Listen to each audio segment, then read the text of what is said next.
Was that on the inner thigh? Was it the outside edge of the bat? Huge appeal from the Indians. Umpire says no. Ponting stays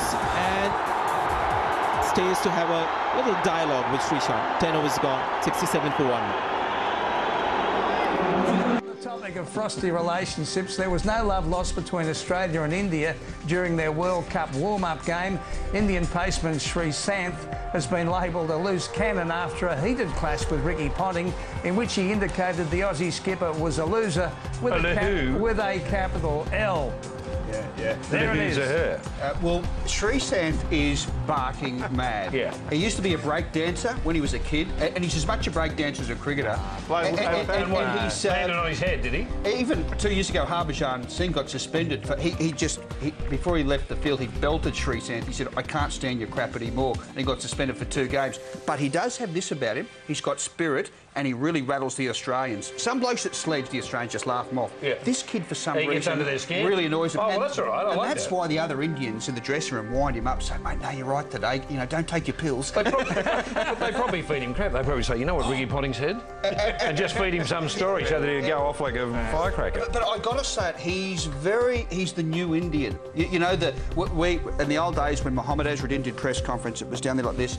India now looks the world in the eye, and this kid, I know he's barking mad, but he's got spirit, and it's the new Indian. Let me ask this, why did they play a warm-up game when all we hear is they're playing too much cricket, they're resting players because they're playing too much cricket, we have this rotation policy, and yet they go there on the eve of a World Cup and we've got to play a warm-up game. It just doesn't make sense. Yeah, but also, if they're going to do it, maybe an emerging young Indian team or something to give some guys a go on the world stage against, you know, one of the best teams in the world. It's part of the television contract now, these warm-up games, but also when the wickets are turning that much, you want warm-up games, I've got to say it. Like, they got beaten Australia, but they will be better for having to see, hey, this is what we're going to get the next 2 months. Wickets that turn, not that, but that. Our batsmen don't play spin too good. 9 of them got out the spinners.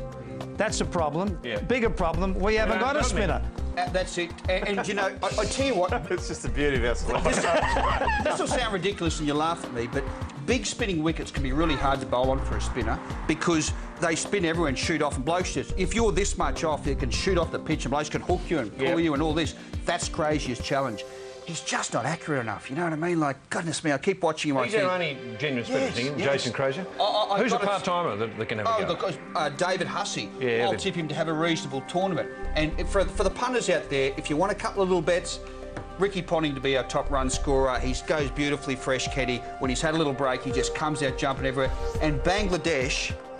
roughies to get into the quarterfinals. They played beautifully at home. They got the world's best all-rounder. Well, who's going to take most wickets for us if Ponting's going to get most runs? Who's going to take the most wickets for us? I'm tipping Brett Lee. There you go. You've gone your bingo. Welcome back. Hey, and who loves Brett Lee? I love Brett Lee. One of the big talking points heading into this World Cup, the omission of Mike Hussey due to that hamstring injury. Here's what he had to say.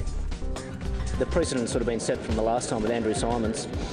He came in about the 3rd or the 4th game in the previous World Cup and played a really big part in our team. He was an important part of the team, and I was sort of hoping that sort of would be the same sort of thing for me. Really, they'd give me every chance to sort of have a crack at it at least.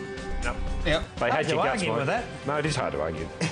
However angry Michael Hussey looks in that clip, he's 4 times angrier, and I'm on his side. I just think, Gibbo, this tournament doesn't start till the quarterfinals because we've got Kenya, Canada in our group. We just beat it. We get through the quarters. We've got a tough lead up. So that's a month away. We could have carried him for a couple of games. And the guy they replaced him with, Callum Ferguson, only really came in towards the end of the season. It's not as if he was, you know, going to be on the boat. So, but Andrew Symonds also, when he came in, good point, and he really nailed it in the last 4 or 5 games once he got over his injury. Another look at that delivery that Ian Chappell has been talking about, almost unplayable, squaring up Ricky Ponting there.